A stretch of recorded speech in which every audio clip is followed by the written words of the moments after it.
Kaugnay pong balita mga kabrigada, iba't ibang misa idaraos naman sa bansa kasabay ng conclave ngayong araw.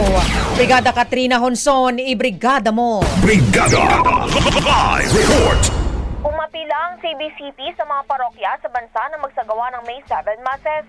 Kasabay ito ng isasagawang conclave para sa pagpili ng susunod na Santo Papa. Kamakalawa ng ilabas ng CBCP ang liturgical notes para rito. Sa panayam ng Brigada News FM Manila kay CBCP spokesperson Father Jerome Cesariano, binigyan din ito ang significance ng conclave sa mga Katoliko sa buong mundo. Sa higit 130 cardinals na makikilahok sa botohan, 2/3 ang kailangan para mapagkasunduan ang bagong Santo Papa.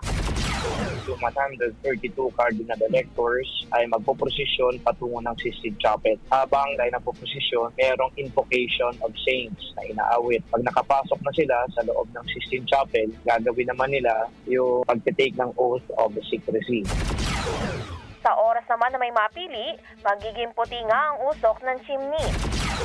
Kapag wala nga po silang nakuha, yan po ay inubulog na nila dun sa oven. Tapos bibisikan po yan ng isang chemical para ang lalabas ngayon na usok doon sa chimney ay itim. Pero kapag meron po sila na nakuha na bagong Santo Papa dahil naabot na yung 2/3 majority, lalagay ulit ng chemical para naman puti ang lumabas na usok doon sa chimney.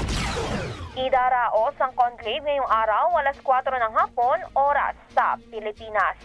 In the heart of changing lives, ako, si Brigada Katrina Honson, ng 105.1 Brigada News FM Manila, The Music and News Authority. Brigada Balita Nationwide. Ang bahaging ito ay hatid sa atin ng Power Cell Soya Coffee. Masarap araw-arawin.